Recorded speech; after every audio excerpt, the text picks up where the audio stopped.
Since the 1930s, the rise of industrial agriculture and the development of suburbia have driven the numbers of small family farms down, while large industrial farms have risen to take their places. Parallel to the growth of industrial farming, the United States experienced growth both in the processed foods industry and obesity rates. However, since 1986, the community-supported agriculture movement has spread throughout the country in response to these conditions.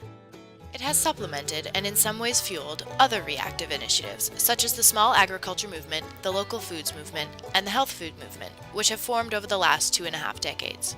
In this film, you will hear from farmers and customers alike what community-supported agriculture is, why it is important and beneficial, and how you can join one.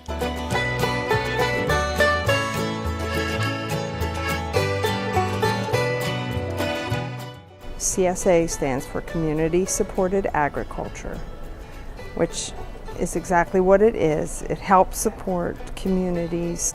CSA is Community Supported Agriculture, so they tell me. It is definitely a way for someone to, or a farmer to sustain their farm, and it's a way to get for the consumer to get to know their farmer a lot better. Most commonly CSAs are using vegetables or produce, but there's also ones for meat, for bread, for dairy products, eggs, things like that. There are fruit shares, there are fruit CSAs, bread CSAs, meat CSAs, dairy CSAs, cheese CSAs, flour CSAs, grain and dried bean CSAs. A CSA program is where community members buy a share of the farm produce in the springtime, and they get a weekly delivery of vegetables or other products throughout the season. So you pay in advance or through installment programs that might be offered, and in exchange for your monetary support, the farmer pledges to grow food for you for a defined amount of time. When a member commits, they're either paying up front in full or making payments, but as a farmer, you've got that upfront cash to work with.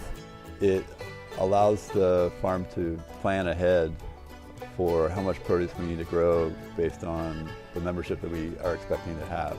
There's no one between you, the farmer, and me, the customer. So the farmer gets 100% of the money that's been invested in the CSA program. The concept actually originated in Japan.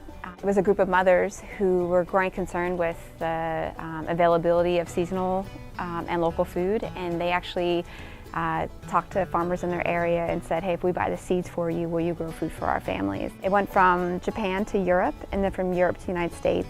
And in 1980, in the 1980s, there was the first CSA was in Massachusetts. It was an apple CSA, started by Robin Van Ant. Well, there's all sorts of different types of CSAs. There's some that strictly pick up at the farm, where people come to the farm and get their vegetables. There's others that distribute to town, where they drop off vegetables at people's houses or churches or other businesses. Some CSAs actually that use their farmers market stand as a pickup site. There's other farms that do that. They have it different. When you're a member, you come and you get to pick. If you're a medium share, you get to pick 4 items from the stand, or you get to pick 8 if you're a full share. The Meat CSA is a once-a-month meat share where we will actually do a home delivery of your meat to your home. And then the whole diet is once a week on our farm. They come in and they pick up any assortment of items that we have.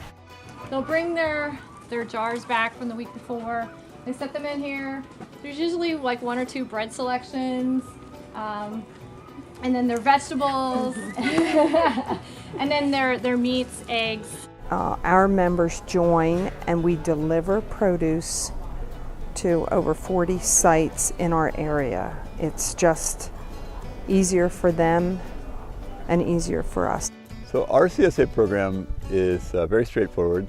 We do what's called market style, where members come to the farm or to a pickup location on campus, and they select their own produce out of boxes that are laid out for them.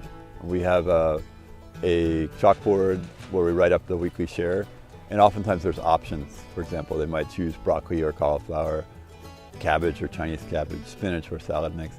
And so the members have an option to do some selective shopping from the produce that's available to them. I love that and I keep saying this, that I know our members. I know that we actually are family. I feel like I know what's going on in their lives, and we even actually get together at each other's houses. It gives incentive to a farmer to engage his or her community. It builds community, hands down, and it builds community through something that we all need, which is food. It deepens people's connection to their food supply, and we often see that kids will eat more vegetables if they have a farm associated with it, rather than just, oh, I got this at the store.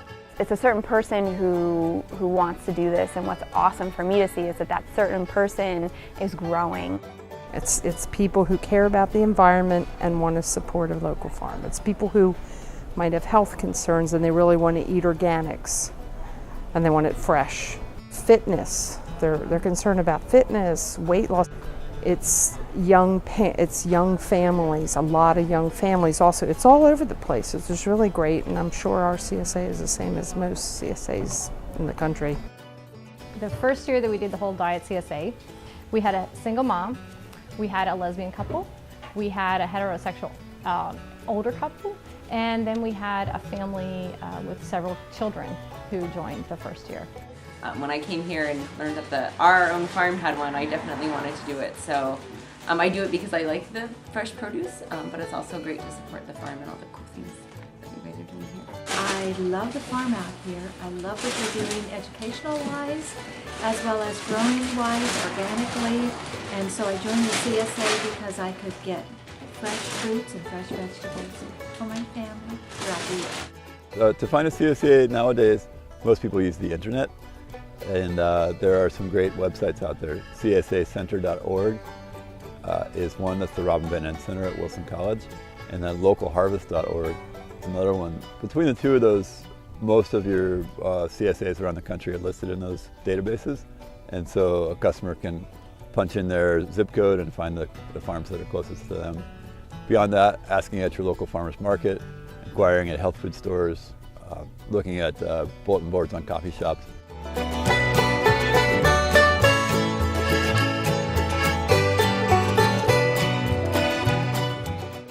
Over the last century, humans have lost a significant amount of contact with the origins of their food, both through the decline of small-scale farming and the rise of processed foods in supermarkets. Community-supported agriculture is a powerful way to reconnect farmers and consumers and create a culture around food, as well as improve the health and nutrition of consumers. Get to know your farmer. You really get to know them. It's just unreal, and you get to, farmers are cool. You get to hang out with us. For more information about CSAs and how to find one, please visit www.csacenter.org or www.localharvest.org. For more information about the Dickinson College Farm, please visit our website at blogs.dickinson.edu/farm.